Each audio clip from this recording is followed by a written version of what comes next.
Hello, ladies. This is Erica with the PCOS Fit Revolution, and today I have Kitty with us. And what we love about Kitty is how positive and energetic she is when it comes to leaving awesome comments on our Facebook group. She's always the first one with an adorable little sticker like a unicorn or a teddy bear. And she's always right there when someone's down to pick them up. So first of all, I want to say thank you, Kitty, for bringing that to the group. It's so valuable to have that positivity when people aren't feeling at their best. Thank you. Thank you for having me. Thank you for making me part of the group. It's been wonderful. Oh, it has been wonderful, hasn't it? Yes, definitely. So I thought we could take this back to the beginning at our first conversation. And what I remember is being almost impressed by how many different diets you have tried in your lifetime. Wouldn't you say you are a highly experienced dieter? Oh my God, that's an understatement. I'm a professional dieter. Um, I think I've been dieting since more than 10 years ago, almost 15 years ago. And as I've mentioned to you before, that's all I knew. I only knew how to count calories. I only knew that I could only eat 1,200 calories per day in order to lose weight. And I thought that in order to achieve a certain amount of weight, I had to starve myself all the time. Hmm. And that's not a stress. That's a stressful way to live, right? That feeling that you're either going to be hungry and happy with your body or full and not happy with your body. It was exhausting. It was really draining because I would starve myself for 3 months and I would achieve a certain weight and I was supposed to be happy and look great, but I was finding myself eating so many foods after all the time and regaining my weight and feeling frustrated. Of course. And I think that the a big part of the problem is this sort of idea that if you move more and eat less, you'll lose weight. So that's all there is to weight loss. And I think that's Right. right. And that's kind of the first little bit of myth busting we had to do with you because what I pointed out is that if you just keep eating less, your body will get smaller and you'll need less calories to subsist, and you'll just have to keep eating less. And eventually it just becomes too stressful, especially for women with PCOS who have hormonal imbalances to put ourselves through that. So I brought up the idea of strength training because adding a little muscle to your frame would boost your metabolism. And how did you feel about that at first?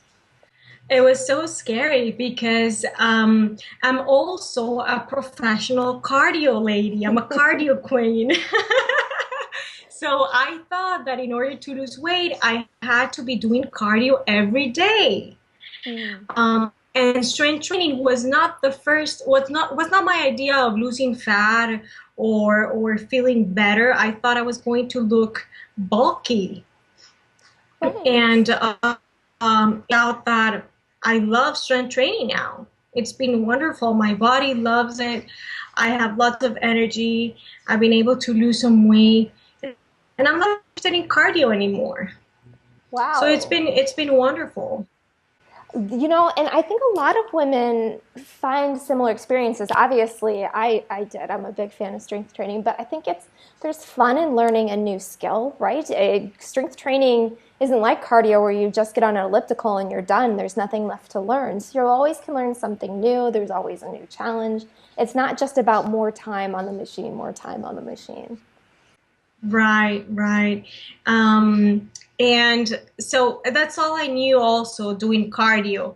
And with strength training, I mentioned to you that I feel strong, but I also feel empowered. I feel Wow. like I can do something else, like I can achieve anything I try. Oh, that's awesome. That's right, because you're taking on a little tiny challenge, one repetition at a time, right? And it's Exactly. yeah, and you're like, well, maybe I can just take this feeling over to the office or back home where I've got something to achieve.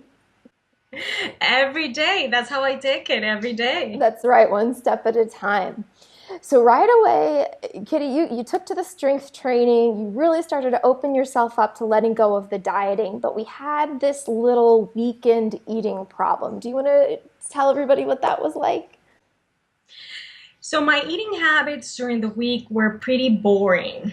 Mm-hmm. It was the typical dieting meals, and I would get home and I would be eating the same foods every day. And then by Friday, I would go nuts about all these foods that I could eat because a good girl during the week. Then the weekend would come and I would binge. I would have not just one slice of pizza, but half a pizza, and then I would have a burger here and there, and some fries. And then by Monday, I would feel horrible in terms of my weight, my mood, my energy, and I would think, well, I just have to go back to the boring eating from Monday through Friday.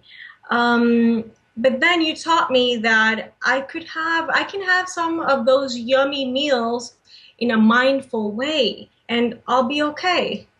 Exactly. 90% of the time, if you're sticking to a clean diet and you have those little splurges, they're actually kind of good for you because you should enjoy your food. You shouldn't feel deprived, especially if you want your diet to live longer than 3 months. You don't want it to be a diet anymore.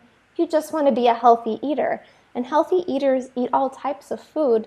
They just don't binge on it because they can know now you know when you have that taco on Saturday that you love to have, that you can have another taco next Saturday. Does that feel a heck of a lot better than this is my last taco for I don't know how long?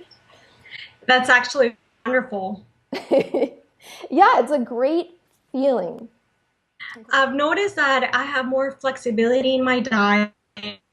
I'm not as stressed out as I used to be during the week, just because I know that I can have some different foods, and not only the boring foods that I was having before, by eating mindfully, and I don't have to deprive myself, and I can still be healthy.